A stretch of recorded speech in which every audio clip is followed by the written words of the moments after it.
He had fallen for the obsessive female lead in the novel and decided to stay for her. But 8 years later, the system informed me that she had committed him to a psychiatric hospital, and he only had 3 days left to live. When I arrived, he was strapped to a bed, his eyes vacant, muttering my name over and over. Meanwhile, his CEO wife was planning a wedding of the century with her one true love. I looked at my friend's hands, the hands that once danced across piano keys, now covered in a dense constellation of needle marks. You came. I knew you would come. He strained to look at me, using the last of his strength. I was so stupid. I thought being there for her was the ultimate declaration of love. But I was just a stepping stone. Take me home, Quinn. I don't want to die in here. Adrian. My voice came out as a ragged, trembling whisper. Of course. We're going home. Forcing back the tears that burned my eyes, I managed a weak smile. I'm here to take you home. His clouded eyes shifted, as if he was trying to smile back, but only a single, stiff muscle in his cheek twitched. Quinn. Quinn. His voice was so faint I could barely hear it, each word seeming to cost him a piece of his life. My hands shook as I reached to unbuckle the leather restraints on his wrists. The straps were embedded so deeply into his flesh that they had left behind dark red, crusted scabs. A doctor in a white coat walked in, his face a blank mask. He shot me a cold glance. Who are you? Visiting hours are over. I whipped my head around, and the chill in my eyes made him flinch. What happened to him? The doctor adjusted his glasses and replied in a rehearsed monotone. The patient suffers from severe delusions and violent tendencies. These are necessary protective measures. His next of kin signed consent forms. All of our treatments are in accordance with regulations. Next of kin? That monster, Selena Thorne. My gaze fell back to Adrian. I gently pushed up the sleeve of his hospital gown. The hands that had once flown across ivory and ebony, creating the most beautiful music in the world, were now skeletal, covered in a sickening tapestry of blue and purple bruises from injections. Old marks overlapped with new ones, leaving almost no patch of unbroken skin. Does it hurt? I asked, my voice choked with a sob. He didn't seem to hear me, just stared at me, his lips moving soundlessly. She's getting married. It's all over the news. Her and Blake Ramsey. They look so perfect together. Don't say another word. I snapped, the words tearing out of me as my heart fractured. The doctor knocked impatiently on the doorframe. Ms. Thorne gave specific instructions not to let him get agitated. Sir, you need to leave. Immediately. I ignored him, leaning in to whisper in Adrian's ear. Adrian, just hold on. I'm getting you out of here. We'll go back to our own world. A world without Selena Thorne, without Blake Ramsey. Just us. I even booked you a global piano tour. Your fans all over the world are waiting for you. At the word piano, a flicker of light returned to his empty eyes, but it vanished as quickly as it appeared. My hands, they're ruined. He mumbled. They give me shots, electroshock. My mind is shot too. I can't remember the music anymore. I bit my lip so hard that the coppery taste of blood filled my mouth. I couldn't cry. Adrian needed me. It's okay. I'll remember for you, I said, gripping his icy hand. I don't care about anything else. I just need you to live. We'll go home, okay? Okay, home. The light in his eyes extinguished completely. His head lolled to the side, resting on my shoulder. In that instant, the world went silent. The only person I cared about, my only tie to this world, had died in my arms without a sound. And at that very moment, on the other side of the city, Selena Thorne was hosting a lavish engagement party for her beloved Blake, an event that had the whole city buzzing.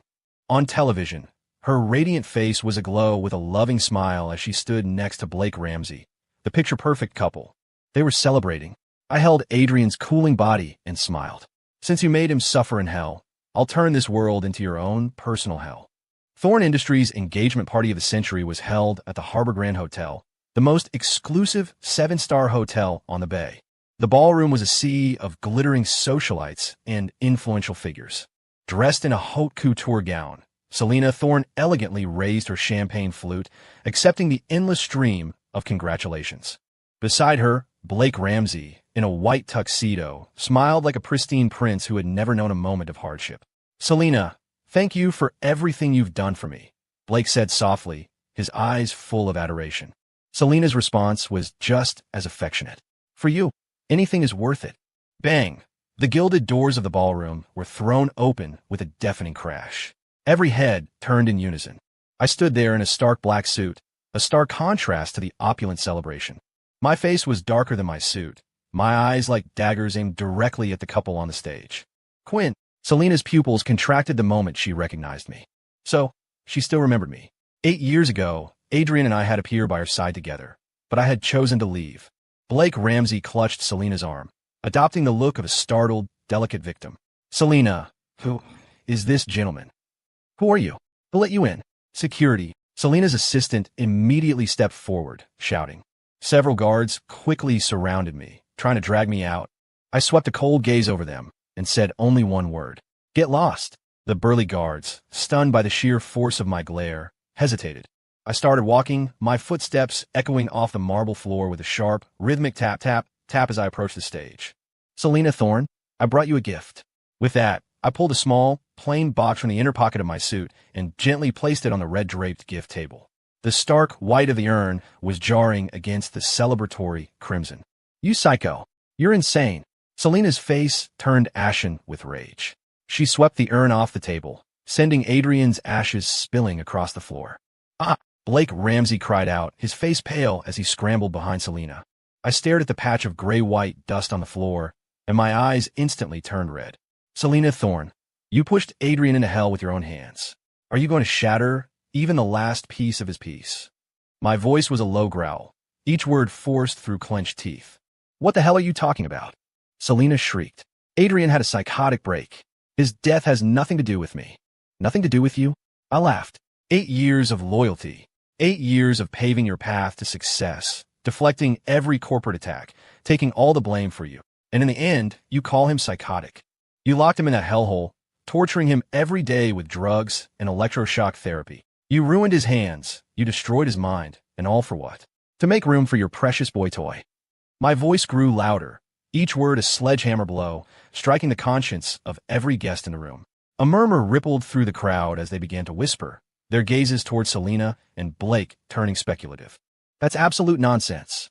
Selena was furious. Get this lunatic out of here. This time, the guards didn't hesitate, lunging at me.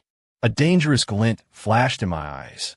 I sidestepped their clumsy attack with ease. In the split second of their surprise, I moved like lightning, a wrist lock, a shoulder throw.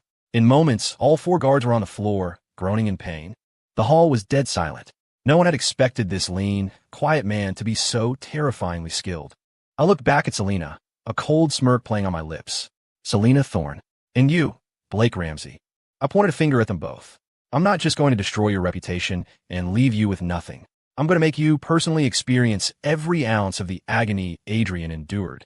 I will make you kneel at his grave and repent until the day you die. I had thrown their engagement party into chaos, turning Selena Thorne and Blake Ramsey into the city's laughingstocks.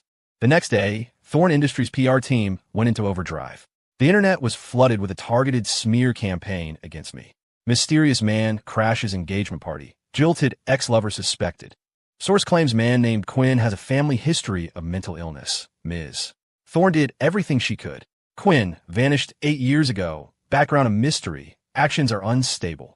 They were trying to paint me as a deranged lunatic, attributing Adrian's death to his own supposed mental instability.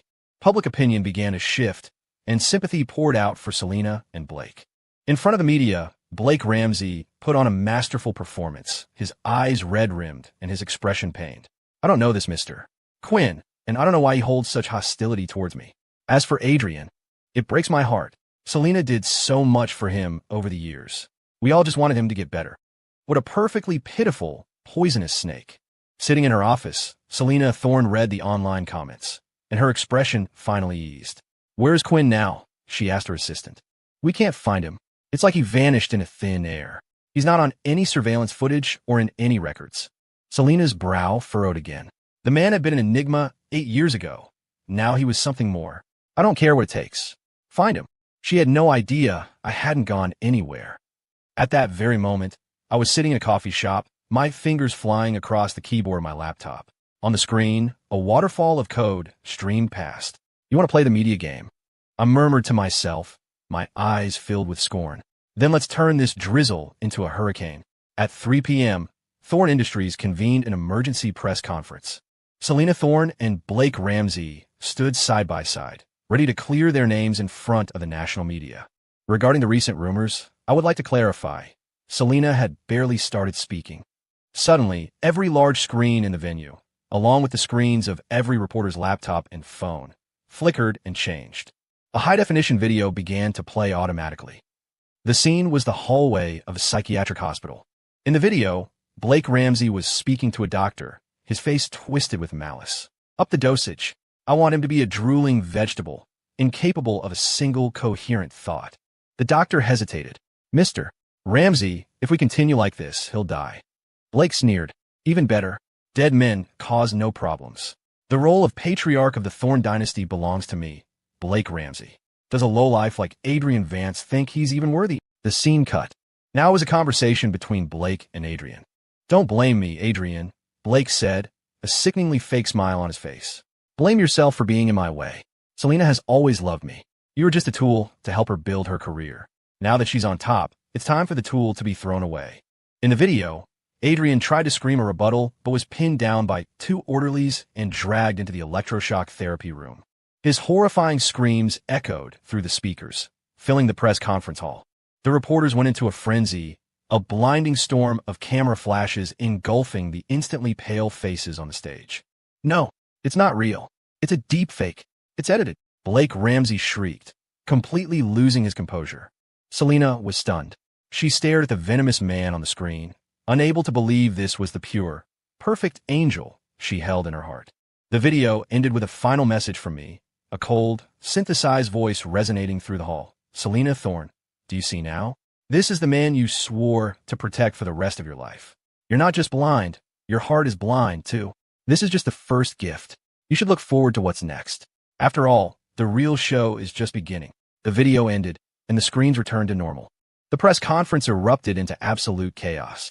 Thorne Industries' stock price plummeted overnight. The hashtag Angel or Demon went viral across the country. Blake Ramsey became a social pariah, reviled by the public.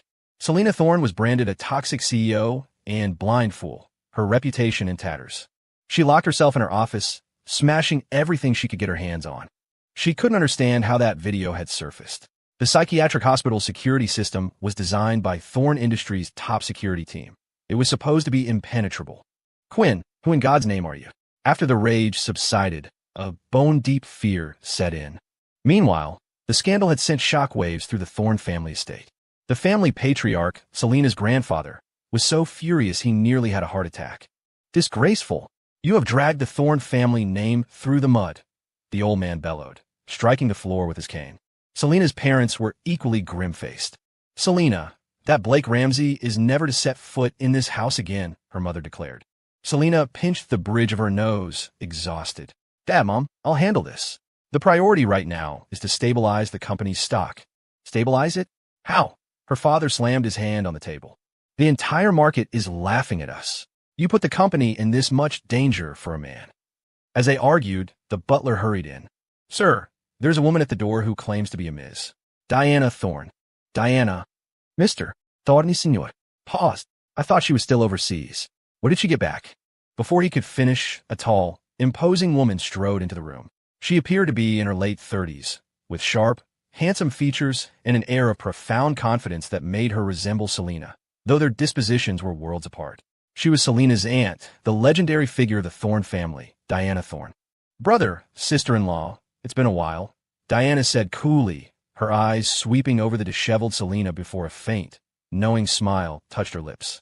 Diana, you're back just in time, the old man said as if grasping a lifeline. You have to see the mess Selena has made. Diana walked to the head of the table and sat down, pouring herself a cup of tea with unhurried grace.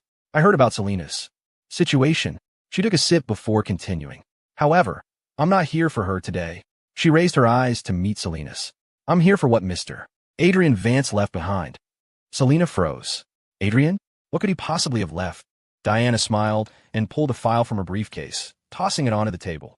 This is the original proposal for Project Chimera, which Mr. Vance developed for Thorne Industries 3 years ago. The project that tripled the company's market value in 1 year. The project that secured your position as heir. The proposal is signed by Adrian Vance. But in the final version you submitted to the board, the names on it were yours and Blake Ramsey's. The color drained from Selena's face. This was her deepest, darkest secret. Mr. Thorne Sr. and Selena's parents stared at her in shock. Diana's voice was devoid of emotion, but every word was a dagger. You didn't just steal his life's work. You had him committed and left him to die an anonymous death. Selena, you're not just foolish, you're cruel. The Thorne family will be ruined in your hands. She stood, looking down at her niece. Oh, and one more thing. I believe a gentleman by the name of Quinn has a digital copy of this original proposal. He asked me to deliver a message. He said, "What is the Thorne family like their second gift?" The Thorne household imploded. The old man stared at the document, at Adrian's neat handwriting and meticulous business logic, then looked at the granddaughter he had been so proud of. He began to tremble with rage. You ungrateful wretch. He had always believed Selena was a business prodigy, never imagining her greatest achievement was stolen from another man. Selena was speechless, a cold sweat soaking through her clothes. She couldn't believe that even Diana Thorne had sided with Quinn. Grandfather? Don't call me grandfather. I have no granddaughter like you. He swung his cane, striking her hard across the back. As of today, you are to get out of the company and stay confined to this house. Selena Thorne was stripped of all her duties at Thorne Industries. The news spread like wildfire, and the company's stock crashed again. With enemies at the gate and chaos within, Thorne Industries was facing its greatest crisis ever. And I was sitting with Diana Thorne in a private club overlooking the East River. "Thanks, Diana," I said, raising my glass to her. Diana shook her head, her deep gaze fixed on me. I only did what was right. I never approved of Selena's relationship with Adrian. She is pathologically narcissistic, with an obsessive need for control. She was never worthy of him. A shame Adrian couldn't see it. I took a drink of whiskey. The burn slid down my throat, but couldn't numb the bitterness in my heart. "What's your next move?" Diana asked. "I'm going to take back everything that belongs to Adrian," I said, a cold light in my eyes. "Including everything Selena gained because of him." Diana watched me, her expression complex. "Quinn, you're very different from the man you were 8 years ago. The man I was 8 years ago, though capable, was detached and aloof, as if nothing in the world could truly touch him. The man I was now was a drawn sword, sharp and gleaming, forged from a world-destroying hatred. People change," I said flatly. "Do you need my help?" "Not yet." I stood up. "Selena's punishment is just getting started. I want her to watch as everything she was ever proud of turns to ash, piece by piece." After leaving the club, I returned to my temporary base of operations, a penthouse apartment at the city's highest point. An entire wall of floor-to-ceiling windows revealed the glittering expanse of the city at night. Inside, a dozen monitors glowed, scrolling with endless streams of data and information. After I left this world 8 years ago, I didn't return to reality. I entered an information dimension. There, I gained the ability to command all data, all information. Every network in this world was an open book to me. Selena Thorne wanted to fight me? She wasn't even qualified to be my opponent. I pulled up Blake Ramsey's file. He had been completely abandoned by the Thorne family and was now hiding in his apartment, too afraid to go outside. "Let's start with you." With a few keystrokes, a meticulously edited video compilation was sent to the email inboxes of every major media outlet and gossip blog. It was a highlight reel of Blake Ramsey's entire career. Every time he'd used someone to get ahead, every role he'd stolen, every colleague he'd sabotaged. The evidence was irrefutable, the timeline crystal clear. After I was done, I walked to the window and looked down at the city below. "Adrian, are you watching?" Blake Ramsey's career-ending expose went viral overnight. If the psychiatric hospital video had damaged his image, this one nailed him to the cross. His carefully crafted persona of a refined, princely artist was shattered. In reality, he had climbed a ladder made of other people's backs, his hands filthy with their misfortune. The fans who had once worshipped him became his most vicious haters overnight. "Get out of Hollywood. You venomous snake. You're pure poison. Apologize to everyone you've ever hurt." The brands he endorsed terminated his contracts. The movie he was filming wrote him out of the script, and even his most powerful backer publicly cut all ties. When the wall falls, everyone gives it a push. Hiding in his apartment, Blake Ramsey watched the torrent of online abuse and felt his sanity fraying. He called Selena Thorne again and again, but the calls went straight to a dead, robotic tone. He had been discarded. In despair, he tearfully called his agent, Rick, begging for help. Rick just laughed coldly. "Blake, look at you now. Did you forget how you framed Adrian to steal that role he was offered? You think I didn't know? Let me tell you something. You're finished. You will never work in this town again." The line went dead. Blake's world collapsed. He couldn't understand how this had happened. How had all those old secrets been dug up? and with such complete evidence, as if someone had been shadowing him his entire life, documenting everything. Quinn, it has to be that bastard. Fear and hatred gnawed at him like a colony of ants. Suddenly, he thought he saw Adrian's ghost standing in the corner of the room, watching him with cold, dead eyes. It wasn't me. I didn't kill you, he screamed, clutching his head and shrieking in terror. A few days later, a news bulletin shocked everyone. The famous actor Blake Ramsey, unable to cope with the cyberbullying, had suffered a complete mental breakdown and been forcibly committed to a psychiatric hospital by his family. The irony was savage. It was the very same institution where Adrian had been held.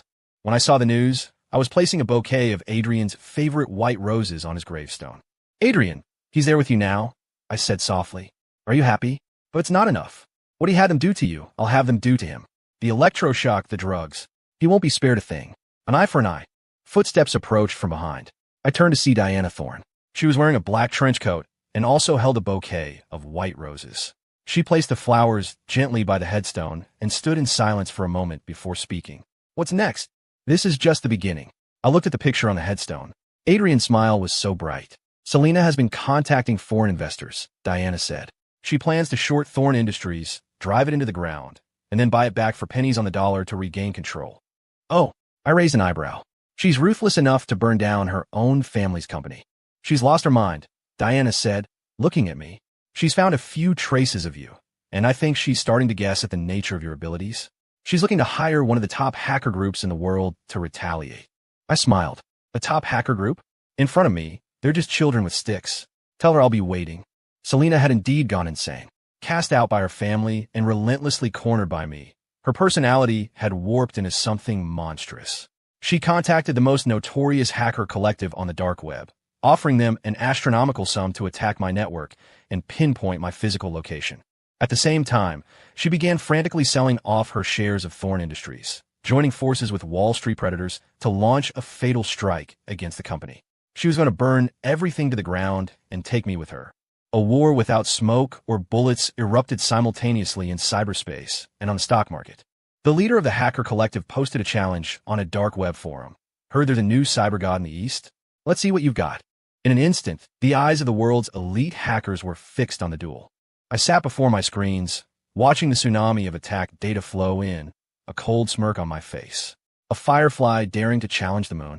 My fingers became a blur across the keyboard. Their attacks were a raging storm, wave after wave, and I was the unmoving reef in the center of it all. I not only deflected their every assault with ease, but reversed their traces and breached their own internal systems. An alarm blared from the hacker leader's computer. He watched in horror as his firewalls, once thought to be impenetrable, collapsed like paper. I even took the time to leave a message on his screen. Game over, kitty cat. The next second, every server belonging to the hacker collective went down simultaneously, worldwide. All of their confidential data, member lists, evidence of their crimes, was packaged and sent to the email inbox of Interpol.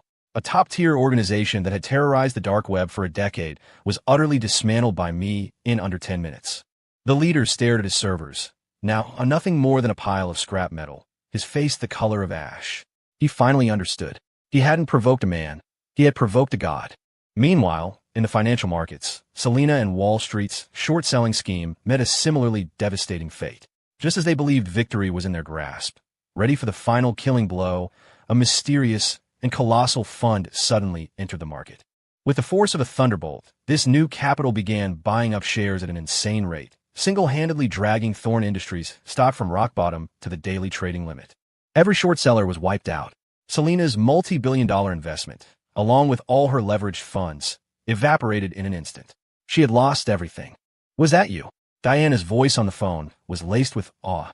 I was just taking back what belonged to Adrian, I said. The massive fund was the result of 8 years of investing the profit Selena had made from stealing Project Chimera. I had used the money she stole from Adrian to utterly destroy her. Quinn, Selena, I think she's coming for you, Diana said, her voice suddenly urgent. She got her hands on a team of mercenaries through some illegal channels. I know. I looked at the flashing red dots on my monitor, representing a team of fully armed soldiers speeding towards my building. It's too late, I said. What's too late? I said she's too late. I hung up the phone, stood slowly, and walked out onto the rooftop terrace. The night wind whipped at my clothes. A dozen armed mercenaries infiltrated the building like ghosts. They were highly trained, silently neutralizing all security as they made their way to the top floor. Selena followed behind them, her eyes bloodshot, her face contorted into a mask of pathological fury.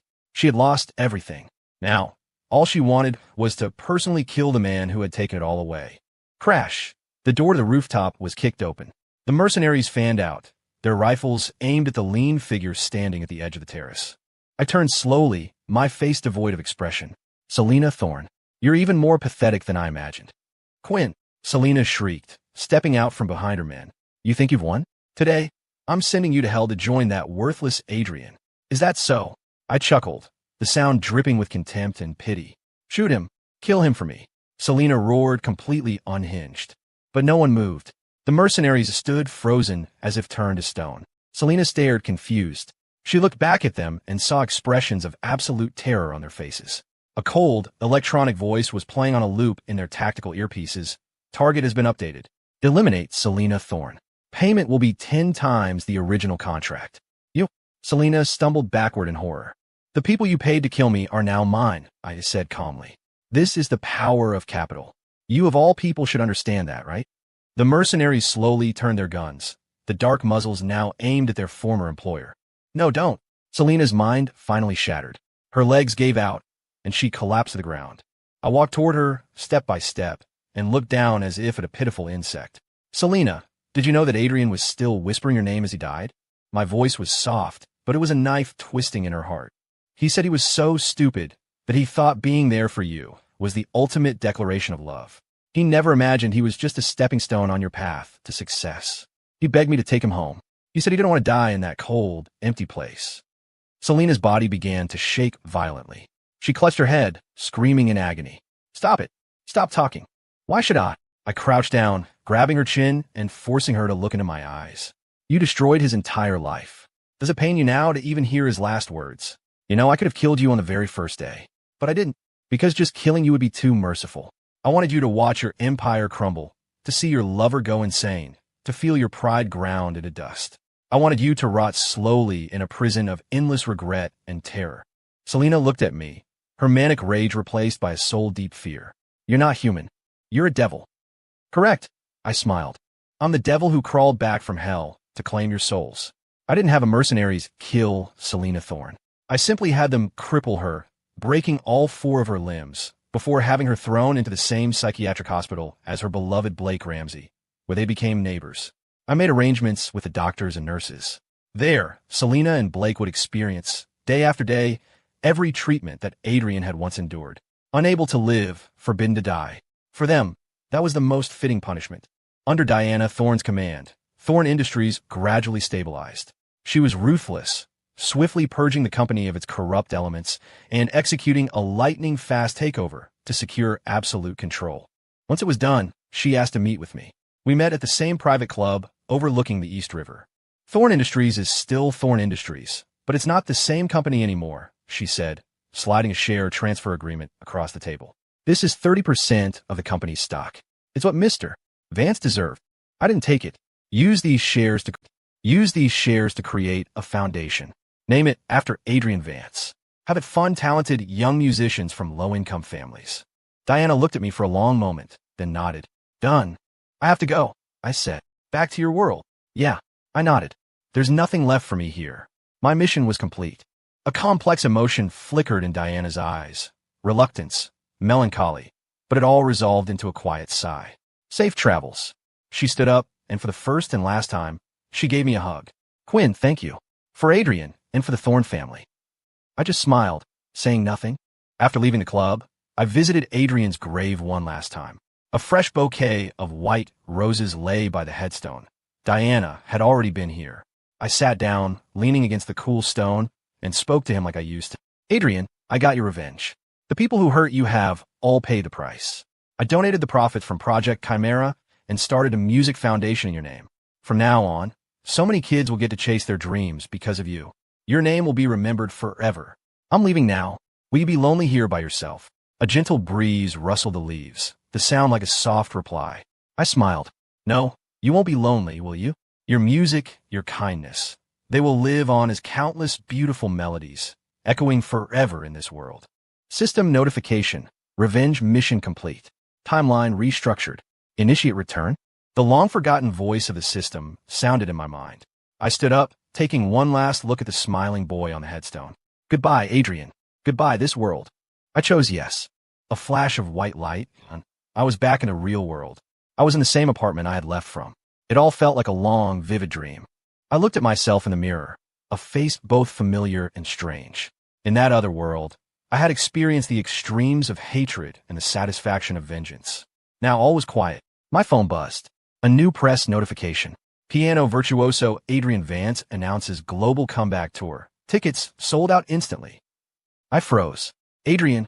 My hand trembled as I tapped the notification, my eyes falling on the face that was etched into my soul. In the photo, he was wearing a white tuxedo, seated at a grand piano, looking confident, elegant, and smiling brighter than the sun. The article said he had been in a car accident 8 years ago, suffering severe injuries to his hands, and had once believed he would never play again. But through sheer force of will, he had completed a grueling rehabilitation and was now making a triumphant return to the world stage. Tears I could no longer contain streamed down my face. I dialed a number I knew by heart. It rang once before it was answered. Hello, Quinn. You're a hard man to get a hold of. Finally decide to remember me. The voice on the other end was Adrian's, bright, cheerful, with a hint of friendly complaint. Adrian. I choked out, unable to form another word. Hey, what's wrong? Are you crying? Who made my Quinn cry? I'll destroy them. No, I'm fine. I wiped at my tears, trying to make my voice sound normal. I just missed you. There was a moment of silence on the other end, followed by Adrian's warm, gentle laugh. You idiot. I missed you too. You have to be in my first concert, okay? Front row, center seat. I saved it for you. Okay. I nodded, though he couldn't see me. I'll be there. Hanging up the phone, I looked out the window, a tearful smile on my face. I had changed his ending, and in doing so, I had changed my own.